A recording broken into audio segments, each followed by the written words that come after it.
It is Wednesday. We are back. RawMikeRichards.com.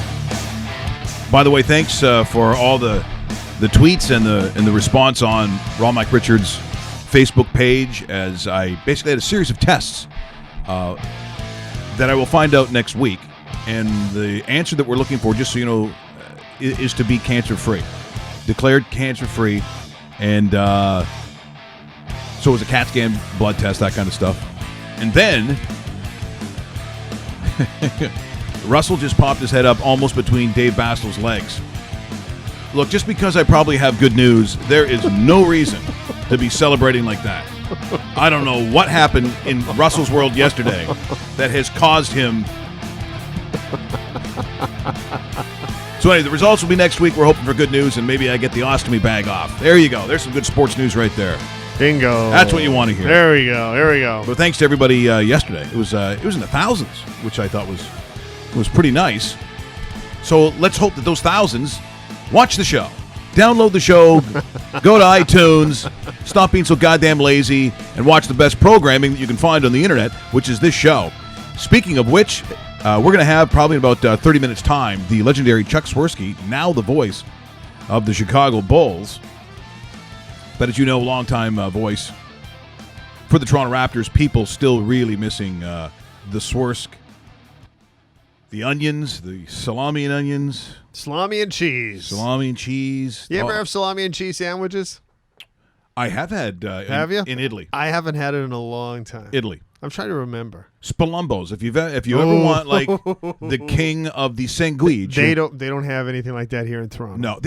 So you go to California Sandwiches if you're here in Toronto. Go to California Sandwiches. They're going to have the beautiful Vitello, the nice veal sandwiches. Oh, yeah. Those fantastic. Yeah. Chicken, also steak. Oh, yep. They do everything perfectly. But if you're in Calgary, you know what I'm talking about. You got to go and see Tony Spallettini, Mike Palumbo, i.e. Spalumbos. Those sandwiches, unbelievable. Yeah. And they're just freaking huge. I still have great memories about, covering the Flames. So you're covering the Flames day to day. You go to the practice. Practice usually ends, or even game day skate usually ends around noon, 12:30. You wrap up, you do your story, and about, what is it, 7 minutes away from the rink? Oh, tops, yeah. You go Inglewood there, straight there to get your. I miss that. That's one of my favorite parts of Calgary, and there's a lot of good parts of Calgary. Well, Tony Spallettini he's like the Italian version of pinball in Western Canada. Everybody loves him. Yep. He can't do enough for the community. Former Stampeder, obviously, longtime resident, one of my favorites, and miss him a ton.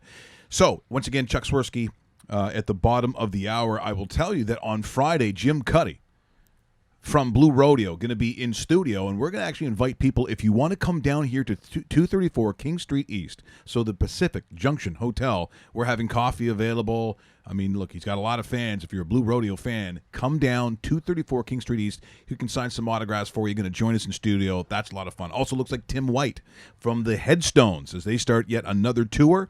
Monday, he's going to be in studio. I'm a huge Headstones fan. Fantastic, yes. I mean, and I got an interesting story about my first national voiceover. It was for Labatt Ice when they had it. Yeah, I remember that. Black bottle. Yeah, Labatt Ice. Labatt Ice. And Something for Nothing. Okay. Their big song, it featured the band, and I was the voiceover. That was pretty cool. So looking forward to that as well, and a bunch of other things that are going on that we're pretty excited about. But we'll get to what I suppose is a top of mind, and finally we get yet another hockey game. It just seems like it takes forever. Between that and the NBA is even worse. The NBA is tomorrow night. It's a Thursday night. Yeah, they're finished their 3-week vacation in between conference finals and finals. This NBA, if they were smart, they could have had the whole weekend to themselves before the Stanley Cup Game 1. Not to say that that's the competition for them, because clearly in the States, the NBA dominates as far as TV ratings is concerned. And now that there's two of the best teams we've seen since, Lakers, Bulls, Pistons, Celtics, you name it. Yeah, the Lakers-Celtics feel has to it. That true East against the true West a little bit. I mean, they dominate ratings, but they could have stole this weekend coming up, and it was a long weekend as well in the States. I don't know. It made a lot of sense, but of course, nothing makes sense as far as how they run that league, and the space between series is just ridiculous. You know what? I think it's insulting. I think it's insulting to the fans. I think you're really, it's a push to the fans when they're like, why couldn't you have played on that? I mean, Memorial Weekend, maybe that was something they wanted to avoid because it is huge in the States.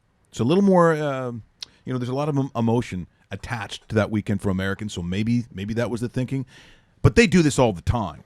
And I don't know if it's necessarily just because of that weekend. I just think fans deserve, it's like going to a restaurant. When I order the food, there's a certain grace period I'll give you, and then give me my fucking food. That's all I'm saying. It will be just 5 more minutes. I've been here for an hour. Am I getting free wine? Give me what I want. And I think for NBA fans, they feel a little bit that way. And we'll talk to Chuck about that, too. Also, a lot of hate for Labatt Ice online, by the way, Mike. Hate for Labatt Ice. Love the promo. You sons of bitches. Love the voiceover. Hate the product. I can't. But they don't make that. They don't make that anymore. No.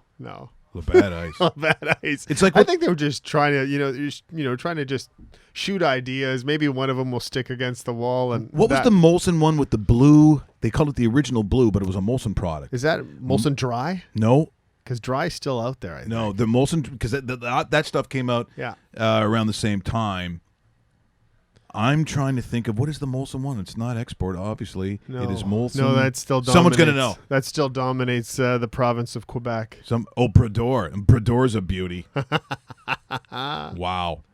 Okay, looking at the conversation that's going to start, and again, considering Coach Sullivan used the replay, I guess the first time in history, I guess, and we were off yesterday. To his advantage, to his advantage. Which I totally hate, and they got to restructure. So complete garbage. Let's talk about that. So there's a momentous call that changes maybe the entire game. Yes, based on the call. If you're watching us on the dedicated YouTube channel, which I hope you are, and subscribe to Raw Mike Richards on YouTube, you'll see over her shoulder, this is the call they're talking about. So what do you make of, I won't say just the call, but just of the parameters in this conversation about whether it was, whether it wasn't? Where do you stand on it? Well, I understand it was the offside, but the offside should have been called in a certain, and I know this isn't in the rules, but the way they structure this guideline and rule is not the way it should be. I understand that's an offside, but nothing was determined in that play that resulted into that goal. And what I'm getting at is Nashville controls the puck, offside at that time. Ron Hainsey takes over possession. So the Penguins take over possession. So in my mind, just like when you're playing touch-up offside, it should technically kill the call of the offside because now the Penguins have control of the puck and Hainsey gives up the puck to a Nashville Predator player, and the result is the PK Subban eventual goal. So what my argument is, and what should be restructured in the summer, is if there is a change of possession within the play itself, the offside should be nullified, and it clearly wasn't. Pittsburgh used it to their advantage. I understand that. I thought it was complete BS, but that's the way it works, and it's really too bad because, I was talking to Russell before the show for not having a horse in the race, because I don't really care who technically wins. Right. Yeah. I was kind of pissed at that call just because it by hockey standards and by what I've watched and what I've played, that doesn't make any sense. Well, and I think the phrase that you used, and this is what you have to concentrate on, to me this is where the argument is. You said that's the way it works. So I think when you see that the structure of how that is called doesn't work, so you have to reword it. Mm-hmm. If the officials are bound by the current wording in that rule, so then by the letter of the law, now that we have the advent of replay, so technology has changed the way in which we officiate almost every sport. And once that was brought into the NHL, under the current wording, I don't know what else they could do except call that offside. Does it help the game? No. It completely screwed it up. So, it's a real great example of how technology has not made sports better.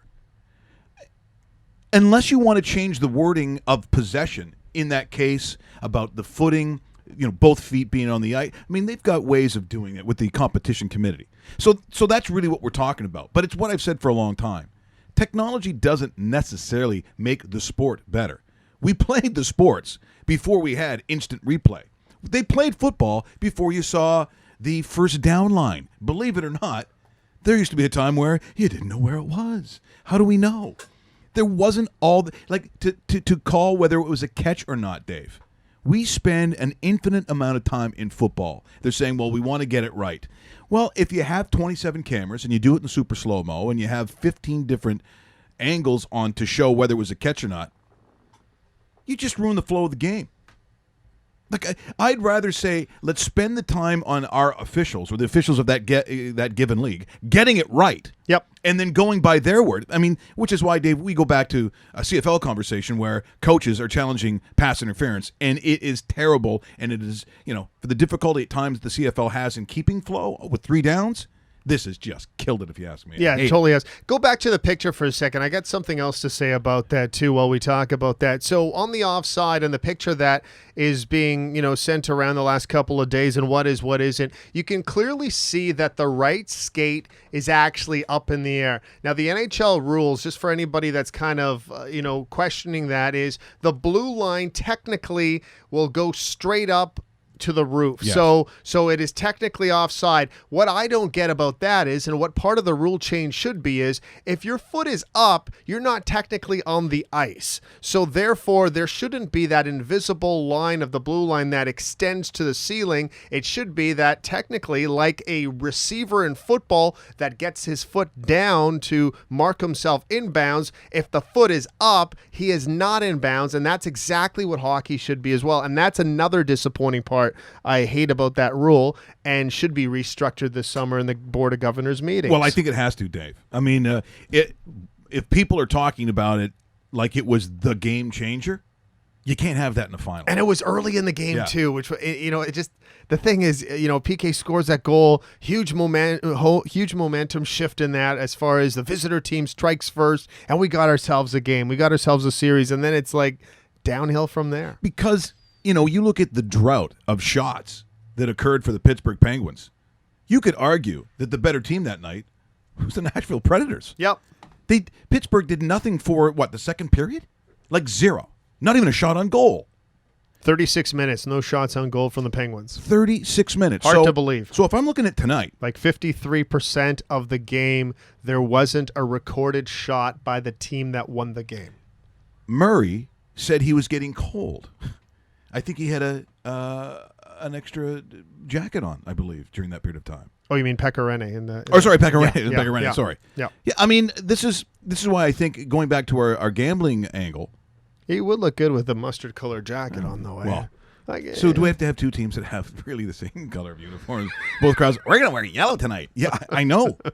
You don't say. So if you're back in Nashville, are you thinking we got to change this up? We got to go.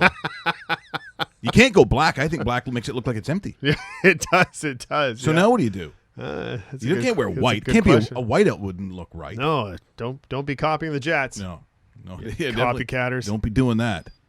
But I think I'm going back to my philosophy in game number 1, which was I bet on the Nashville. By the way, I hate the new name of the new arena the Jets will play in, and I'm not going to say it on air. It's that bad? Yeah, I'm not going to say it on air. Just saying. If you want to look it up, go ahead. Shit stained menorah? No, that's substantially different. Poo Poo Pond? I don't know. No. Okay. Now I can't stay away from it. New Jets. But while you're looking up that, happy birthday to one of my favorite quarterbacks of all time, Broadway Joe Namath. Yes, the quarterback of the 69 Jets. You are, without a doubt, the trendsetter of what quarterbacks even today still want to be as far as the fur coats are concerned, and saying without a doubt you were the first guy ever to guarantee the win and guarantee a championship. A lot of people have tried to copy you along the way, but there is nobody better than you, Joe Namath. Dave, I could kiss you. I don't care about the Jets struggling. He's a passer. He's a thrower. Not a bad. True North, MTS, new names for downtown. It has something to do with an old company we worked for. Oh, they're calling it the Bell MTS and Bell place. Well, get ready at the concession stands because after about 3 weeks in, and you're told you're doing such a great job at the hot dogs, you get a fucking pink slip. We're going in a new direction. But I said hot dog. Yeah, well, we're cutting back. We're Bell. We don't like paying people. Yeah. Yeah, it could be a little tight there at the old at that place. You see where I'm going with it? Yeah. Load up your pants with French fries and anything you can grab while you're in there. You're going to need it once you get fired. It doesn't matter how good you are either. That's how they do it. So, yeah, we're taking a look at also in baseball. Is it just me or is it getting a little angry? Is it getting a little angry out there? It's getting a lot angry. Yeah, they're still not throwing punches necessarily. and we're clearly seeing how athletic these guys are and how good their aim is as well. Like there are certain people. Was it James Johnson? Is that James Johnson we talked to now plays for Miami? Miami. And had a fantastic year, by the way. Yeah, he did. A fantastic year. I know. That makes me uncomfortable, too, because I like Coach Casey, but there was obviously something there. Yep. There was something there, and anyway, James Johnson has a martial arts background, and he was like Bones Jones. Yeah. He could kick like way over his head. And he's like 6'10". Massive. If you get a kick like that, he'd take Russell's head like clean off. He might miss Russell's head. Yeah. He might go skyrocketing over his head. Okay, so here's Harper at the plate. Strickland throwing. This is so terrible. But honestly, not really throwing over the plate. This is courtesy of ESPN and property of Major League Baseball. Oh. Strickland now. Here we go. Harper's He throws the helmet. Where are you going with that helmet? I left the ball over the plate a couple of times to him. He's taking advantage of that. Oh, so, there's a hit. Obviously, I'd rather miss in than over the plate. Those were punches thrown and punches landed. Baseball. Yeah, there were a couple landed. I admit it. But what Harper did was, it looks like he's going to throw a punch or throw the helmet at the him, pitcher, and he throws it on the ground. The moment he throws it on the ground, Strickland doesn't know what to do, and he leaves himself kind of wide open. Yep. So it's like this strategy of how to charge the mound. I don't think that's a course necessarily right now. They're teaching at university. I'm bringing the bat with me. But would you? If you wanna play like that, you just threw a ball at me. I think it was recorded at 97.4 miles an hour. Full on. It wasn't. He wasn't throwing. That was a fastball. Yes. At his ass. Seriously. How else do you describe it? No, and the thing is, if I'm the Yankees or the Dodgers or whoever the hell's going to sign, Bryce Harper, think twice about how good this guy is at aiming at things. Because clearly, if you're aiming at the pitcher and you might have missed the third baseman on the throw, I don't know if you're donating $400 million to a 10-year contract or a 12-year contract or whatever it looks like. Man, so kudos to Strickland too. Not only he's way bigger though. Yes. I didn't realize the size difference. Not only does he get repayment, because a lot of people don't know about this, he was throwing a receipt at Bryce Harper from a couple of years ago that took him deep in a playoff game. Okay, so not only does he get the receipt on Harper by beaming him, he lands the punch as well. I mean, no wonder he got more of a suspension in this one. But you know what? The rest of the team is sitting there patting him on the back going, yeah, that's good. That's our play of the year.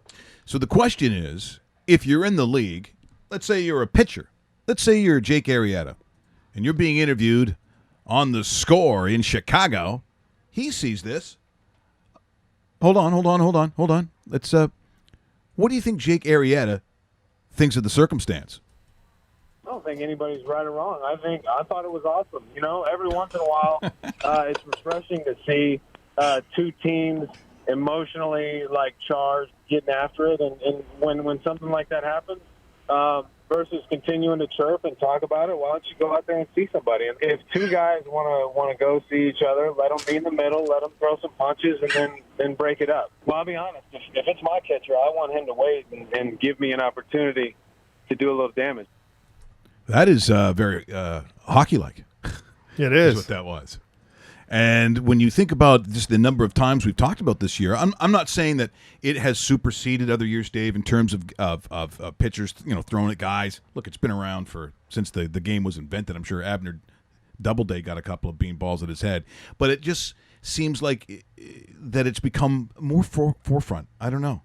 Has it been is it a problem this year? But see, that's a lot of money at the plate, though. I mean, That's you're talking a about- lot of money You're at the talking about plate. hundreds of millions of dollars. Yeah. I'm sitting there watching it, and as he charges the mound, if I'm a Nationals fan or one of the teams that thinks that they're going to get him, I'm like, Bingo. oh, Jesus Christ, don't do that. Yeah, yeah. Especially considering that if you miss the ass area or that back area or the thigh area, and you go anywhere in the hand, arm, wrist area, like if you're really causing harm to a player that's going to affect him, hit him anywhere in the hand, wrist area, because there's so many bones in that area, Mike, and it takes so long for them to heal properly. Like, for example, he didn't get hit or anything, but Mike Trout's thumb is dislocated. He's going to be out for a while. It doesn't seem like much of an injury. Trout's waking up this morning, no problems at all. He can't hold a bat. He can't, put on a glove properly. He's going to be out for a couple of months. And even when he comes back, because the whole hand is weakened by not doing the constant day-to-day baseball routine, who knows when he comes back. The Angels will finish last place in the American League and challenge the Royals for that spot. And it's going to be because of that one injury, and it caught him in a right area as far as being the wrong area for a baseball player to have an injury to. When you see him slide, so he's going head first at that point, Yep. It doesn't look like – it really doesn't look that serious. You don't think necessarily that he has Correct. done something. He gets up, he kind of shakes his hand a little bit, but you think he's probably just jammed a thumb. Yeah. It's something Because it relatively happens, simple. right? It does happen. The base doesn't move. It's locked down. It's actually underneath is a steel square that the base plops on. So you can run at that with a Mack truck. Okay, that's a bad example. You could run at that in any kind of positional way. You're not moving that bag. And of all guys on that team, like, is the season just – Yeah, it's see just ya. over. It's just done. Good boy. And maybe with him it was over anyway. Pretty much. They were competing with the Oakland A's for last place in the West. And the only reason you go see the Angels is because of one guy, and just like when they make their trip to Toronto once or twice a year, you go see the best player in baseball, because if you're a baseball guy, you want to see the best guy. You go see Connor McDavid when the Oilers come here. You go see Patrick Waugh in the 80s and 90s when the Canadians come to town. That may not be a good example because the Canadians you go see all the time, but you know what I'm getting at. Yeah, So absolutely. I mean, star players attract fans. This is why we talk sometimes about the protection of those players in the NHL, and do you want Kessler having the ability to go out there and take some kind of free shots at Connor McDavid? I mean, it's why we get in those conversations with Bernie Nichols like we did last week or the week before when we talked to Marty McSorley about the ultimately why you pay the amount of money you do, which is a lot, to go see these players. And it's for that reason alone. So I'm sure that Major League Baseball is going to have to kind of look at each other and going, we can't tell them to not throw at somebody.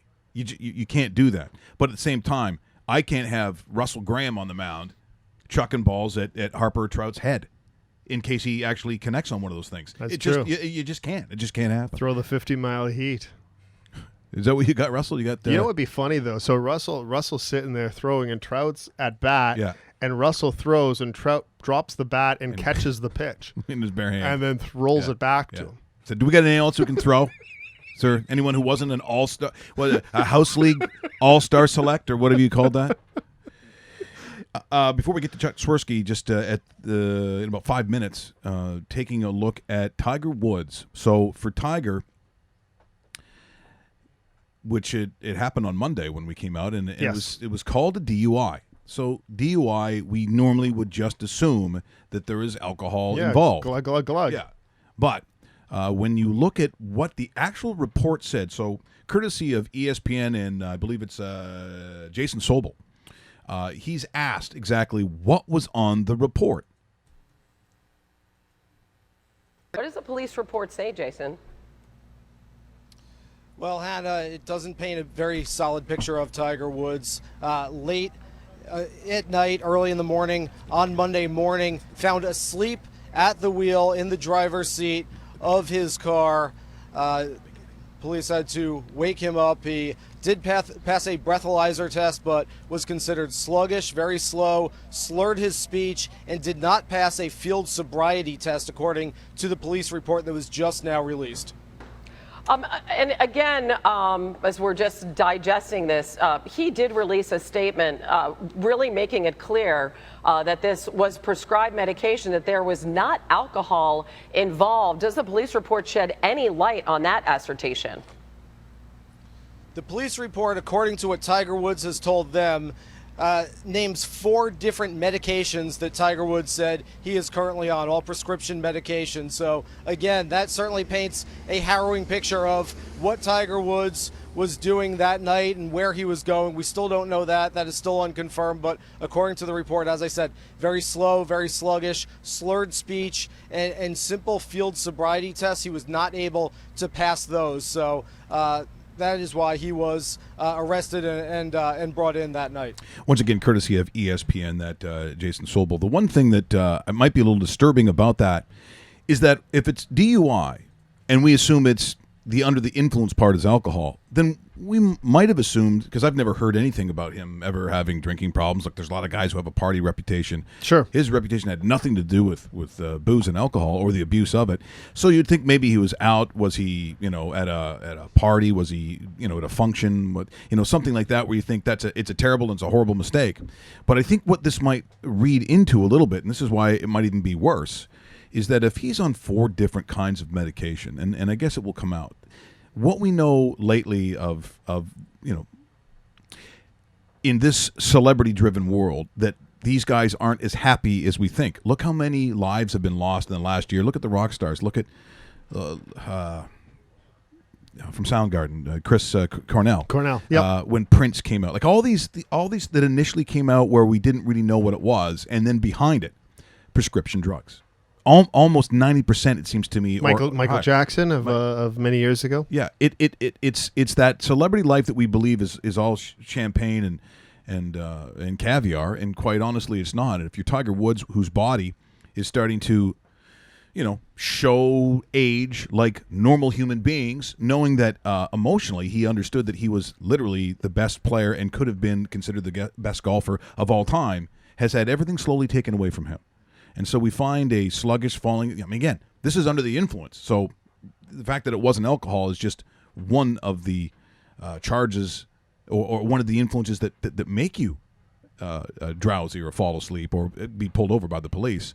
And so this might actually be a little more insight, Dave, into someone who just had too many beers, as to someone who is self-medicated with prescription drugs to the point where, he could have killed someone or himself. Well, he just had his 4th back surgery, so he's recovering from that. And it's not really surprising that he is on some sort of painkillers because of how significant the back is and how it works with the body and so forth. But, never would have thought, 4 different medications. And and I'm not going to sit there and get into that side of it because we don't know what everything is for. But it almost seems like that could be a little too much. And let's hope that there isn't any underlining story outside of what we're hearing right now. Well, I think there is, Dave. And the thing is, I think we find, as much as people say don't make too much of it, well, how can you not when it's Tiger Woods, when you see the circumstances in which the medication was taken? I think this thing probably does have legs. And let's face it, journalists are not going to leave this alone.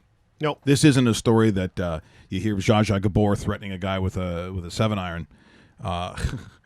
This isn't this isn't run-of-the-mill golfer. This isn't Stephen Ames that got pulled over or something. This is arguably the greatest golfer in the history of the game. And I know there's arguments to be made because he doesn't have X amount of majors, but just considering the dominance this guy has put together in his golf career, and now we're talking about this story. I'm sad. I'm sure there's more to come. Yeah, it's sad. We're waiting for Chuck Swirsky. Of course, now the voice of the Chicago Bulls. The moments that he's had with some of the players, and again, it's a very turbulent time to actually be following this team. So we're going to talk to him a little bit about what it's like being the voice of the Chicago Bulls. Whether it's changes of coaches or changes in personnel. And of course, from time to time, talking about what was going to be, I thought, a magical career with Derrick Rose. That did not happen at all. Obviously, he plays with the Knicks now, but there's some moments that Chuck had with Derrick Rose. Again, if you're watching on the dedicated YouTube channel, you're going to love some of these highlights. Derrick Rose brings it out. He's working against Andre Miller. Busted some ankles on a crossover and goaltending. What a play by Derrick Rose. He just abused Andre Miller on a crossover dribble. Down the floor, Andre Miller to the rim. Shot rejected by Derrick Rose. He had a bounce left sideline. Derrick Rose with a big-time swat. Thomas, the outlet pass to Rose. 2-on-1. Gordon going upstairs and thrown down with right-handed dunk. Derrick Rose. That, of course, Chuck Swirsky in some of his moments with Derrick Rose. You're watching or listening to rawmike.richards.com, either on the dedicated YouTube channel. You've gone to rawmike.richards.com to watch the live show, or, of course, you've downloaded it on iTunes to listen to the podcast. We appreciate all the feedback. Remember to subscribe to both or all three if you can, but certainly to rawmike.richards.com. And right on time here, I believe he's calling in, and courtesy of the sound on Skype, which makes that weird sound, we say hello to Chuck Swirsky.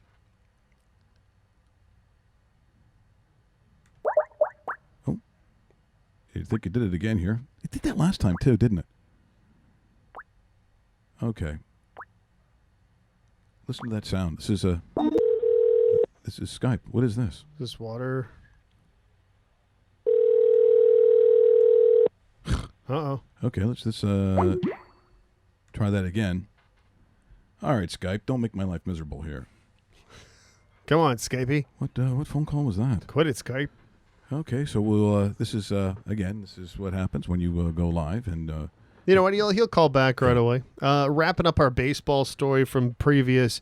Blue Jays winners of 2 games in a row. They wrap up the series this afternoon, 12:37 start against the Cincinnati Reds, and then we'll preview more of what's happening this weekend as we get into the weekend with the New York Yankees, the opponent. So that definitely should be a pretty good series heading into what is going to be a very good weekend, I hope. What if you do this? Let's see if we call back the other way around. I'm just trying a reverse call here on Skype. We'll see if this actually works. Okay. This is the first time I've tried this. Yeah. Good thing it's not live. No, it's a good thing, too. Hello.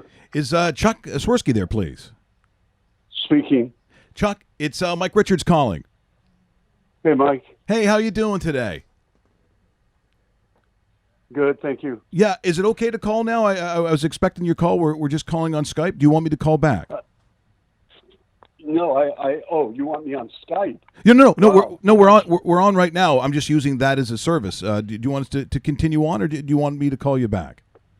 No, this is great. Let's do it right now. Okay, perfect. Chuck Swirsky joining us here online. You just, for those watching on the dedicated YouTube channel, you just saw some moments with Derrick Rose, and I guess, Chuck, number one, thanks so much for joining us here today, and sort of looking at some of those Derrick Rose highlights. It's a difficult story, I would think, especially for Bulls fans, knowing that there was a young man, a real bright future, and it just didn't really seem to happen for him. He's moved on to the Knicks.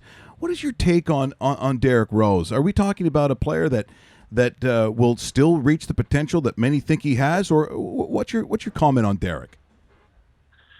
Well, I mean, my comment on Derrick was I think NBA fans were treated to an extraordinary talent when he got in the league. Obviously, Rookie of the Year, MVP, the youngest ever in the history of the NBA. And as you know, with the ACL injury, then the MCL, and he's really never been the same player. I mean, I know his passion and love for the game remains at a very high level, but, you know, the body, you in order to play in this sport and play near a full season of 82 games, your body is a work of art. And unfortunately, with that ACL injury coming, and then, simultaneously, almost when he returned with the MCL injury in Portland, his career, he's still a good player in this league, don't get me wrong. But will he ever be an MVP-type player again? I would have to think with the type of injuries he has, that's probably a long shot. Yeah, it just seemed so sad because, at times, I mean, these are really young guys, Chuck, as you know. I think people sometimes, they're pretty harsh on some of the words that come out of their mouths, and sometimes it's just maybe a lack of maturity. But when he started talking about, I think it upset some fans and players when he talked about the longevity of him walking as a grandfather with grandchildren. Is that misunderstood? Was that just a young guy sort of looking down the road, and maybe upon second review, he maybe should have kept that to himself? Well, I mean, I don't know. Looking at that quote, and I was not there when he spoke that, but all I can tell you is what was in his heart and what came out of his mouth might be two separate things. Mm-hmm. And I think a lot of times we even do that in our profession, and we are paid to do this for a living, where we're thinking about it, and all of a sudden in a split second, we put the wrong words together, the nouns, the verbs, the thought process. And I'm not giving him an out, although it sounds like I am. But I just think that, he was speaking probably from the standpoint that he didn't want to be arthritically crippled at the end of his career. But it didn't come out that way. But, I think everyone kind of, took a hard look at it. But then as the season progressed, unfortunately with injuries or him holding, back a few games to rest his body, I think people start to take notice of the fact that, we're not looking at a player that we once were. Chuck, we're about 24 hours from finally Game 1 of the NBA championship. It seemed like it was a very, very long break for me, personally speaking. When we look at this series itself, what will it take for the Cavaliers to be successful and win yet another championship? I know the odds makers in Vegas are calling the Warriors to win this, but I want to look at it from the Eastern Conference championship side of things. The Cavaliers win this series if... Well, the Cavaliers win the series. They don't need enough. I mean, Golden State, we know what they can do. They're capable of doing. I still have question marks about their defense at times. But, when it's all said and done, I think people are kind of cavalierly, no pun intended, tossing Cleveland's chances aside. And, I mean, every team has flaws, even Cleveland and Golden State. But these two teams proved over 82 games in the playoffs that they withstood the test of a marathon, and it is a marathon. And I think for people just to brush aside Cleveland saying, well, look at Golden State, look at the margin of victory, and look at all the players they have on the floor. Well, you know what? I mean, Cleveland has the best player on the floor in LeBron James. And LeBron James is playing at such an incredible, incredible level. And I think these Cavalier players are riding the train. And, in fact, some are taking their own train. And we're talking about Kyrie Irving, who has been magnificent. I mean, Kevin Love's been great. I mean, Korver off the bench has been terrific. J.R. Smith is J.R. Smith. Tristan Thompson, pulling for the kid. I love the kid as much as I love Steph because they played in Canada. But, the bottom line is I think people need to kind of take a deep breath before they're already handing out rings to Golden. It's 27-2. We're in conversation with Chuck Swirsky here on rawmike.richards.com. And, Chuck, it's interesting to bring up Tristan Thompson. We talk about some of our Canadian kids. Next week, I'll probably be talking to Dylan Brooks, local kid who's obviously playing in Oregon, also along with Boucher. And I look at that. Hey, Chuck, that Oregon team, if Boucher plays, and, of course, we had Leo Routens in last week, and his wife is is a Tar Heel. So I said it was conceivable that the Oregon Ducks may have ruined the home life for Leo Routens had that changed that result for that game. Well, I mean, listen, do we really need to bring Leo into the equation? Oh, my goodness. No, I love Leo. I'm only kidding. I'll tell you one thing. I don't know if YouTube goes back that far, but he was a great player. He wasn't a good player. He was a great player at Syracuse. And unfortunately, with the knee injury with the 76ers, had they had the type of technology as far as knee surgery and diagnosis of an injury to a knee, and Leo suffered a severe knee injury, had they had that back in the 80s as they do now, Leo would have gone on probably to play, X number of years in the NBA, but it's unfortunate that he didn't. But, I mean, we kid around with Leo a lot, and I know I did on the broadcast because I have so much respect for him. But let me tell you what, Leo at Syracuse was a magnificent player. But you're right, the Canadian kids, I'm so happy for them. And, my son, when we grew up in Toronto, played in a travel league against Corey Joseph and Tristan Thompson and Kelly Olynyk and Seth Curry. Not Steph. Steph was a little bit older. But, to see these kids and, with the class behind them and now the other class, it's great. I'm so happy for Canada. I'm so happy for the coaches and the parents that really said, this is what we want with our young men and young women. And we want to put them in a sport that's growing, that's getting better, that has better coaching at the grassroots level. And I think it's fantastic. I really do. And Chuck, it also lends itself to the conversation where, basketball has always been a worldwide sport, but the level that they're playing at now is just insane. I think it's why that, when you see a timeout and the 27 assistant coaches come on with all the chairs and all the players get available, I just wonder if there's some interpreters in there somewhere, because you're talking about a starting lineup that literally could have 3 to 4 different languages, once you get out there. It is a different world and truly is as global, maybe more global than it's ever been. You're right, and it's growing, Mike. We are going to see in the next generation kids, not only as we're seeing more players come in from Africa, but I'll tell you what's an open canvas right now, and the NBA is on top of it, and that is India. It is so popular, the sport of basketball in India, and it's growing. And Adam Silver deserves a lot of credit because he's a visionary and he understands what's going on globally. And you mark my words, in the next 20 years or so, we're going to start seeing kids from India play in the NBA. That's interesting. Chuck, let's just rewind to a comment you were talking about with Mike about Canada and some of the young Canadian basketball players. How much of that influence, and with the Raptors being in the city of Toronto for about 2 decades now, and guys like Vince Carter coming through and almost being that generational player that the young kids look up to, how much of the Raptors and the Vince Carter influence are we looking at with some of these young players coming up today? Is that the reason for this Canadian influx of talent at the professional level? Well, I think you have to look at the landscape first about from a demographic standpoint with Vince. Vince came to the Raptors during 98, 99. So let's say you're a 7-year-old kid, 10-year-old kid, okay? And let's put that 10-year-old kid back in 1999, in January of 99 when the lockout ended. Technically, February 6th was his first game. So let's say that's 1999. Well, that's 18 years ago. So that kid is 28, 25, and he grew up watching Vince Carter before he was traded to the Nets, obviously, and then start bouncing around. But, he is approaching his 20th year in the league next season. He will play 20, maybe even more than 20.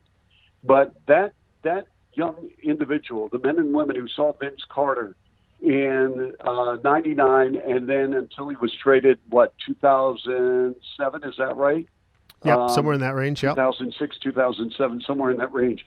They grew up watching a man that did it every night in terms of abusing opposing players with incredible dunks, with three-point shots, with enthusiasm, electrifying plays. And I know his injuries started to, compile over a period of time in Toronto, and with his attitude where he wanted just a clean start because the coaching changes, front office situation, and it was not really conducive towards where he was entering his prime. But that kid bought into Vince. And a little bit of McGrady, but more of Vince. So then Vince leaves, and we have Bosh. And Chris really, I think, is a terrific player. I think he's going to the Hall of Fame one day. And so for a moment, it was Bosh.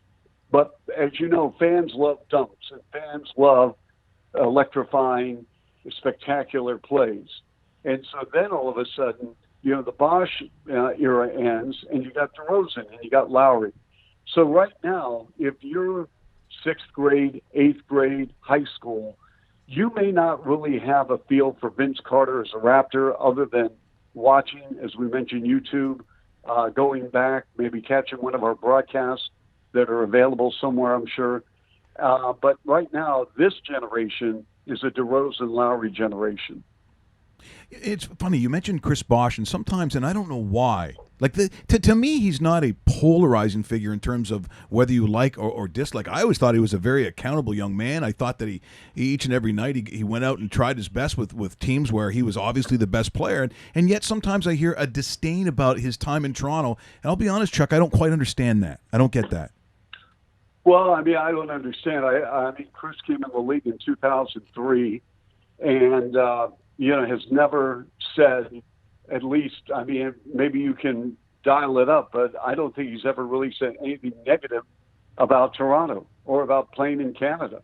And I know that his rookie year, I became very close to him because he was underage and he couldn't get into clubs, obviously. And Bernie Augustine, who was, God rest his soul, our security person at the time, did a great job with Chris. And, Ray Chow, who was the massage therapist at that point with the organization, we went out a lot. And, I have so much respect for Chris. And you saw his personality really come to fruition when he joined the Heat with LeBron and Wade. And, I mean, his personality grew, but he really arrived as a man with the Miami Heat. But, again, whether it's McGrady, Carter, Bosh, during that period of time when I was there, I can't say one negative thing about any of those players because they treated the organization with respect, with dignity. I know issues, obviously, regarding management, coaches, whatever, but in terms of Canada, I mean, they truly enjoyed playing in Toronto. And why not? I mean, the Raptors, I was an employee, and I can say this now because I'm not an employee. The employees of MLSE under Richard Petty and Tom Anselmi, Larry Tannenbaum, were treated first class. I'm not only talking about players and coaches and organization. I'm talking about everyone. And they cared about us as people, not as a company.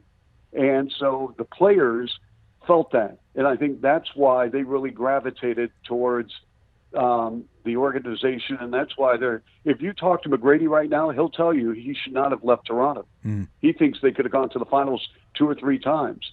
You talk to Vince, Vince loved Toronto, and I'm still hoping he retires as a Raptor. Bosh loved Toronto. I just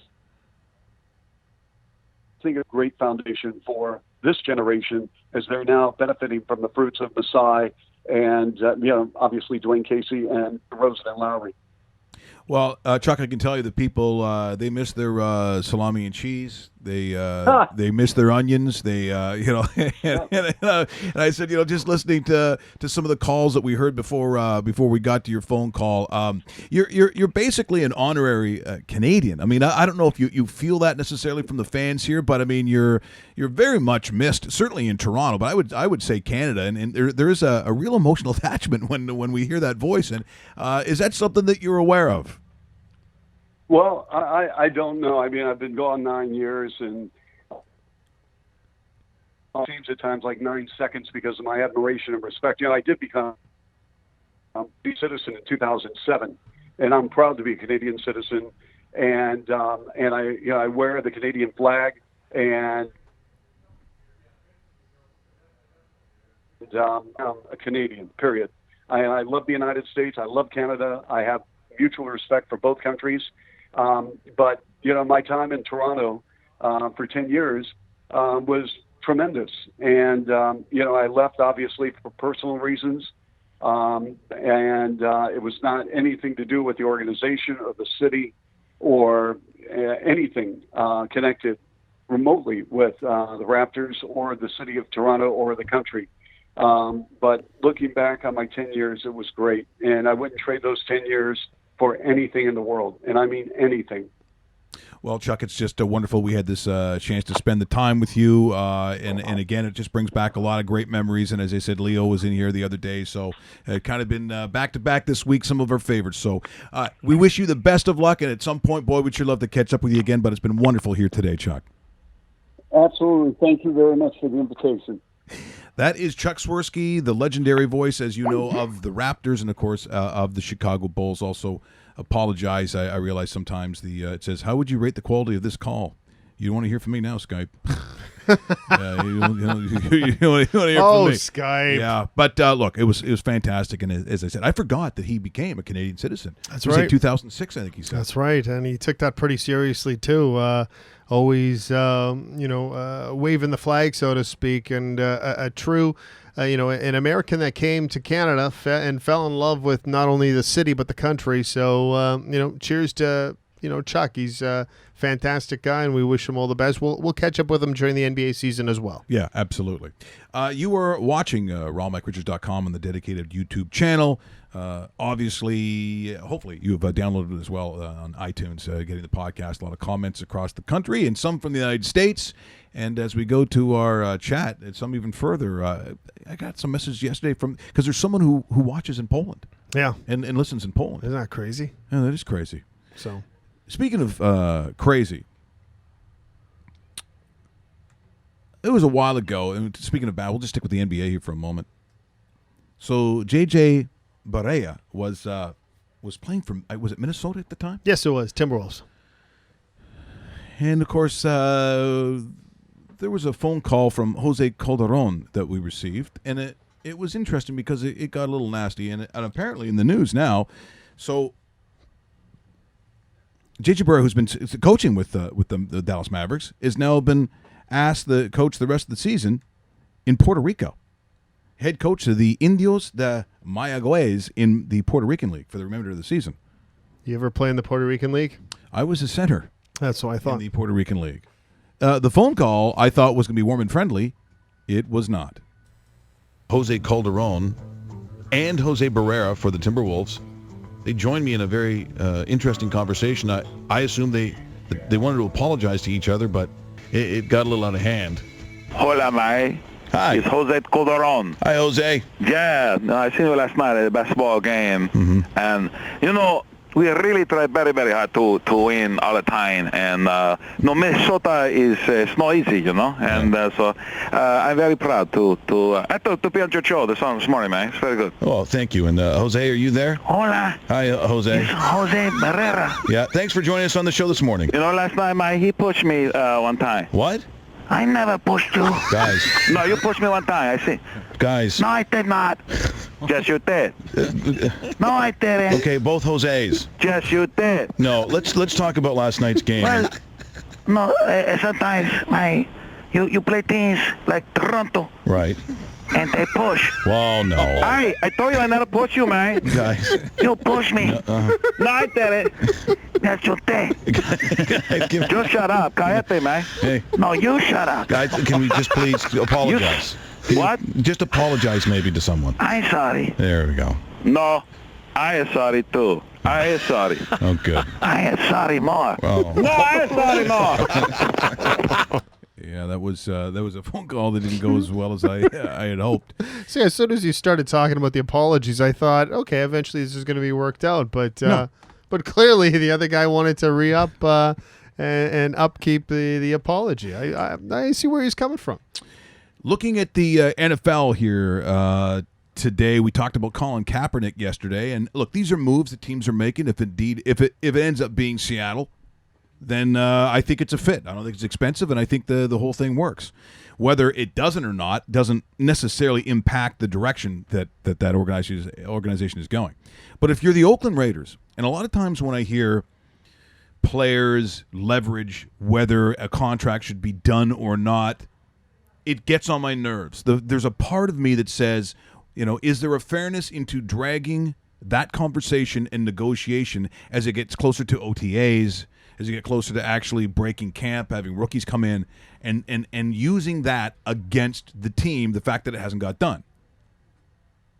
For Derek Carr and the Oakland Raiders, you better get this done, Dave. Oh, you better get this done big time. He said and reiterated a deadline on Tuesday in regard to getting a contract extension done. Carr hopes to have the extension in place before the start of training camp in late July. Otherwise, he said, he'll break off talks, will play the 2017 season under the final year of his rookie contract, and now you're playing with fire. Because if he goes in there not signed and he does what, Dave, you personally think that they're going to do, and I do too, this could be one of the best years Oakland's had in a decade. Yep. Now you're in trouble.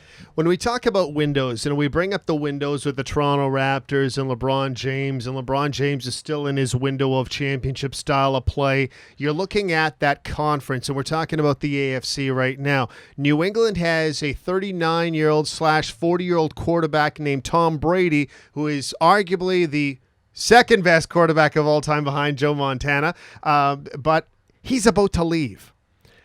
There's an opportunity for the Raiders to be that next team to actually do something at a dynasty type level.